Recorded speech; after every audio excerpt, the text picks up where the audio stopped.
Hi. Thank you all for coming tonight. I'm just doing this impromptu, but this show's been up here for 6 weeks and it's really been great.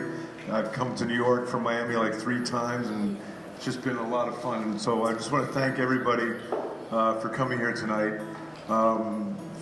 Di Serrano has sponsored us with some great booze, and we have posh pretzels over there. You guys got to try those pretzels. Just be prepared to go into like a diabetic insulin state when you eat them. But they're really very lucky and very fortunate to have Malaaak Shabazz. Now I learned when I first met Malaak about 10 years ago from my Aunt Janet. I made an error of, well, it's not really an error, but I introduced her to someone else as the daughter of Malcolm X.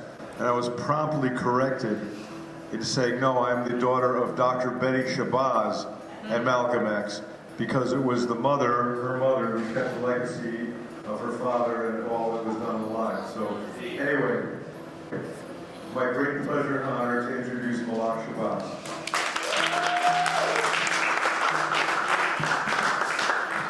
Hi everybody, I'm so glad to be here. Very fortunate to have a 10-year friendship with Robert and his family.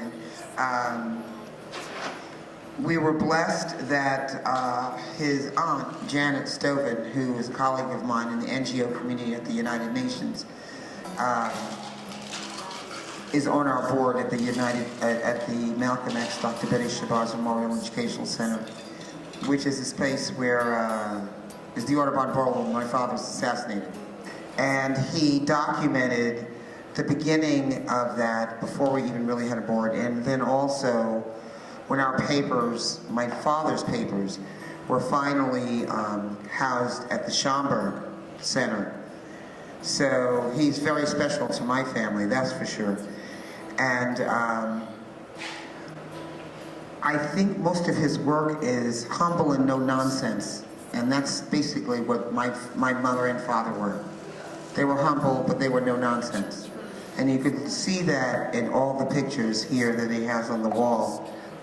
You don't have to be a celebrity. You could just be your average person who comes out and helps the community, especially after 9/11, when so many people really, truly gave their heart and soul for their community. My parents did that. He did that for me and my family.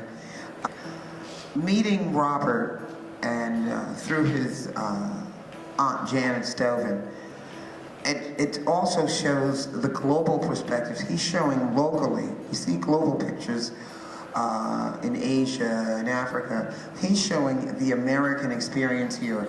And we need to start focusing more on our local and national, local color. And he's definitely done that, and done that very well. Hopefully I'll be in the next book. Yes. Okay. Thank you. Oh, wait a minute. 3940 Broadway, 165th Street, the Shabazz Center. We just renamed it after my mother, Dr. Betty Shabazz. Did you know that? I did not. Oh, no. Yeah. Oh. My father is 110 to 145th. So when we went to lobby the community board, they wanted to figure out how. They're being very difficult. We can't put both their names on there. Oh, pooh. I said, he has 110th to 145th. Can his sister get a corner? So she is 165th Street and Broadway. Only a corner, but it's a start. And the Shabazz Center basically is both my mother and father's, not just my father, my mother as well. It's a place that she saved. Columbia was going to tear it down, and Robert was so lovely enough to document us getting it back together. So thank you for coming and seeing his exhibit, and come to the next one. Hopefully like 5 or 6 of these pictures will be mine.